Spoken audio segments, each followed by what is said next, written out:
Hi there, my name is Simon, and this video will be all about standing.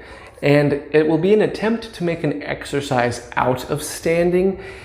And if you execute it properly, it can be quite difficult. The goal is to put tension in the few key areas of the body that when you have tension there, the rest of the body can relax.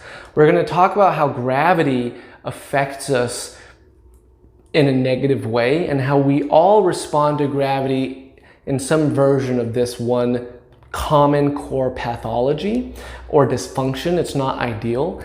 And we're going to talk about how to get out of that dysfunction and how to put it all together. And then when we're in a good alignment, we're going to practice breathing and solidifying that better posture. So let's get right into it. Okay, so we all stand in gravity, and we want to stand with good joint stacking, meaning the knees over the ankles, hips over the knees, ribs over the hips, head over the ribs, because that makes it efficient. That means we can rest on our bones with minimal required energy from the muscles. However, what happens is from sitting and sedentary lifestyles, we all tend to get this more or less where gravity pushes down on us and our hips come forward and our ribs shift back. This is to exaggerate what happens to a lot of us. Now, some people it's more in the upper back. Other people it's more in the hips. You'll hear a lot of people talk about an anterior tilt where the hips dump out the front, they drop forward like this. That is a big deal, but even more important is an anterior shift that is more common and more of an issue. So this anterior shift, everyone says is basically refers to it usually as an anterior tilt. All I'm trying to say is you can be too anteriorly tilted or too posteriorly tilted. I've seen both with this anterior shift. We do not want these hips so far in front of our ankles and feet. We need them to come back. And so the way we do that is we press through the ball of our foot and bring our hips back. You got to press through the ball of the foot because you want the entire back chain to stay engaged as you shift the hips back. So as you shift those hips back, some of you will be in an anterior tilt. So to get out of it, you have to posteriorly tuck your butt under by squeezing your glutes and your pelvic floor. Others, you may have to anterior tilt, but the majority of you will have to shift your hips back and posteriorly tilt. Tuck your butt under. Then for the ribs, a lot of you have this shift of the ribs back. You need to really put an imaginary hook on the front of your chest and pull that chest forward.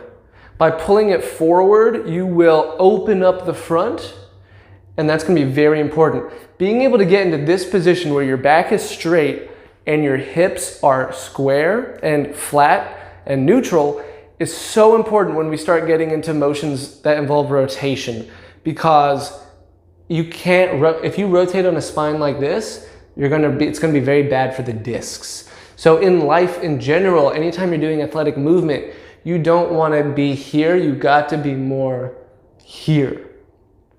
And that is what we're going to practice. So for you, go ahead and stand here. And so for you, you need to try doing two things at the same time. Getting your hips back and tucked under at the same time that you bring your ribs forward and up. And then here, you're just going to practice breathing. So you should already feel, there should already be tension. If you poke your stomach, it should feel dense, as the stomach has to engage to pull up on the front of your pelvis.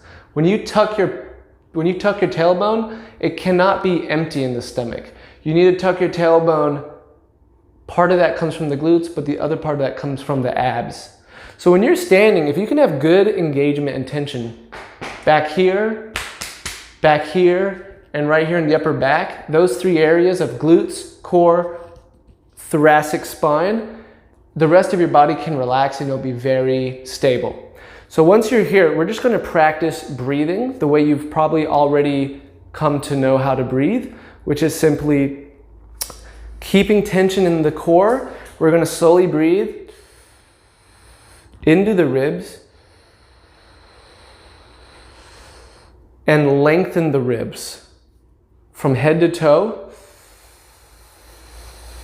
coming up, decompressing this way, as well as side to side and forward to back. If I have worked with you personally, we have already gone over what you need more of, whether it's side to side, front to back, so focus on where you need it.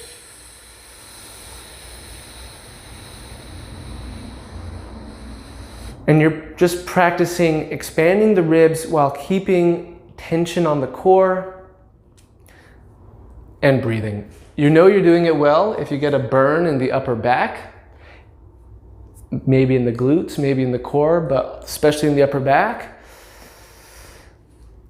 And once that feels really good, the way to progress it is you can slowly go into a hinge. If you can go into a hinge without losing the core stays in, the glutes stay on, the upper back stays on, then you're doing really well, especially if you just go into a very shallow hinge. If you can do that, go down as far as you need to, but if you move too much too fast, you'll lose things. So just practice that, and I'll see you in the next video. Thanks.